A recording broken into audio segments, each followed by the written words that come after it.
So, what is the recipe for an insanely suspenseful film? It's simply a guy just looking out his window.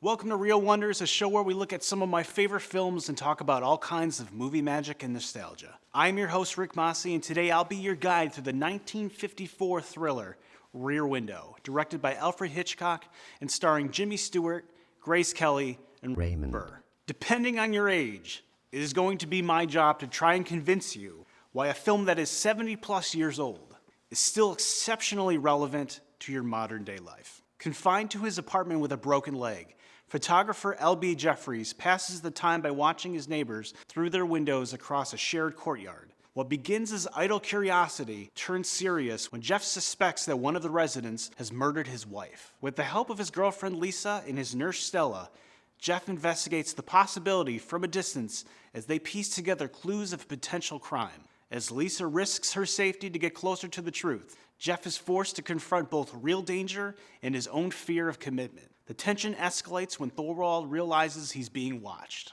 This is an annual summertime watch for me. The setting and atmosphere draw me right in, and I am immersed in the hot, sticky summer air. Rear Window is a masterclass in showing us how suspense can work. There are no chase scenes and no elaborate schemes, just observation. Hitchcock traps both Jimmy Stewart and the audience in one single location and dares us to stay interested.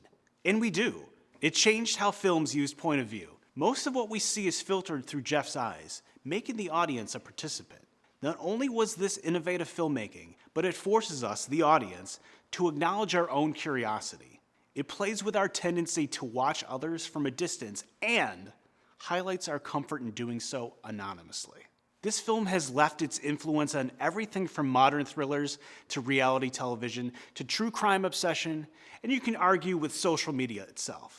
By placing everyday lives on display, Hitchcock revealed the most dangerous stories often unfold quietly right in front of us. Well, then do a good job of it. Go over there and search Thorwald's apartment. It must be knee-deep in evidence.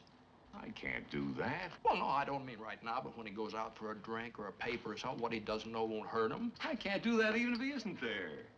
Does he have a courtesy card from the police department or something? Now, don't get me mad. Not even a detective can walk into an apartment and search it. Why, if I were caught in there, they'd have my badge within 10 minutes. All right, make sure you don't get caught, that's all. What, if you find something, you've got a murder, and they don't care anything about a couple of house rules. If you don't find anything, the fellow's clear. At the risk of sounding stuffy, I'd like to remind you of the Constitution. The phrase, search warrant, issued by a judge who knows his Bill of Rights verbatim. He must ask for evidence. Give him evidence. You know, by tomorrow morning, there may not be any evidence left over in that apartment. You know that. It's a detective's nightmare. Well, what do you need before you can search? Tell me, now, what do you need? Bloody footsteps leading up to the door? You could argue that the courtyard becomes a metaphor for adult life. Everyone lives close together, yet entirely separate. We can see each other, hear fragments of each other's lives, but rarely connect in meaningful ways. Plot B of this film is Jeff struggles with commitment to Lisa.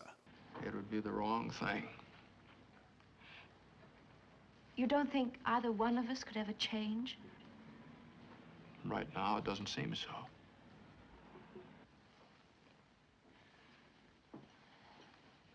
I'm in love with you. I don't care what you do for a living. I'd just like to be part of it somehow.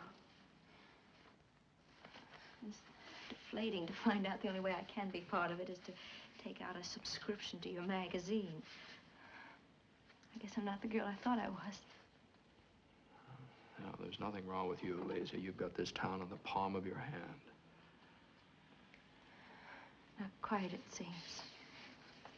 You'll notice that every neighbor he watches represents a possible future. Each one offers a different version of what adulthood and commitment might look like. Newlyweds glow with excitement but soon pull the blinds and eventually show signs of exhaustion. Miss Lonely Heart shows the ache of isolation. The songwriter lives alone but finds meaning and creativity in his work. Thorwald's marriage is joyless. Through these fragments, Jeff constructs a mental argument against settling down. So the honest thing for me to do is just call the whole thing off. Let her find somebody else. Yeah, I can hear you now. Get out of my life, you perfectly wonderful woman. You're too good for me.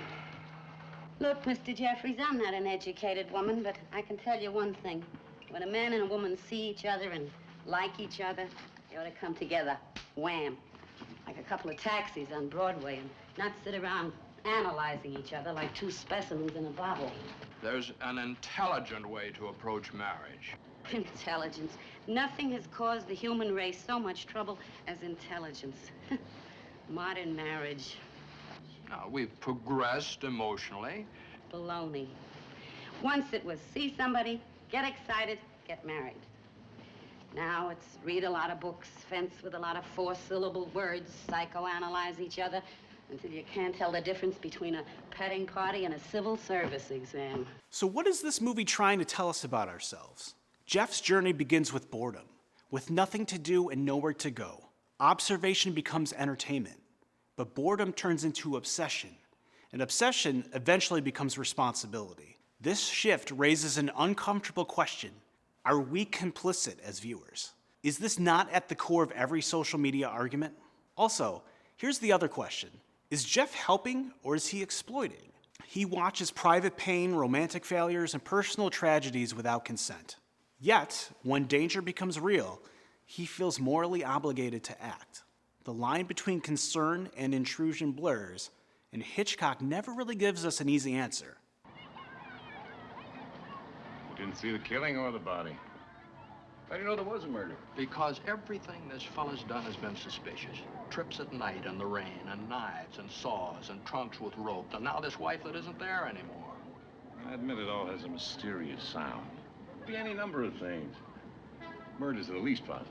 Now, Doyle, don't tell me he's an unemployed magician amusing the neighborhood with his sleight of hand. Now, don't tell me that. It's too obvious and stupid a way to commit murder. Fool people with 50 windows, then sit over there smoking a cigar waiting for the police to come and pick him up. All right, officer, do your duty. Go over and pick him up. Jeff, you've got a lot to learn about homicide. That tension mirrors modern culture eerily well. How different is Jeff from today's true crime fans? From doom scrolling? From watching strangers' lives unfold online?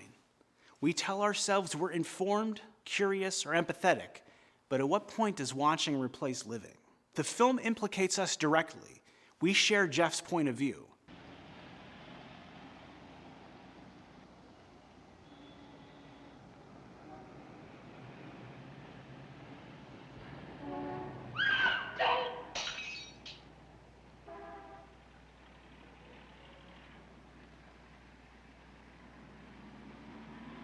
We enjoy the suspense. We want answers.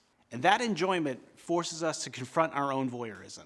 Kind of messed up when you dissect it, right? Let's take a breather from me pointing out our voyeurism and let's get a little film nerdy for a second. The sequence in which Lisa crosses the courtyard and enters Thorwald's apartment is one of Rear Window's most carefully controlled filmmaking exercises. Hitchcock built the entire courtyard as a massive indoor set, allowing total control over lighting, sound, and geography. He also imposed a strict rule on himself. The camera would never show anything Jeff could not plausibly see from his apartment. As a result, the scene is constructed almost entirely from Jeff's perspective, beginning with medium and reaction shots of Jeff and cutting to telephoto POV shots that heighten tension. The long lens makes the courtyard feel claustrophobic, emphasizing Jeff's physical helplessness and inability to intervene as Lisa moves farther into danger. Hitchcock explores what it means to truly engage with life. The film asks whether watching is enough or if real connection always requires risk. Its themes feel even more relevant in a modern world defined by screens. The screens are our windows. Every window is essentially a choice. Do we choose to observe or do we choose to act? Thank you for watching Real Wonders. I'm your host, Rick Masi. Until next time.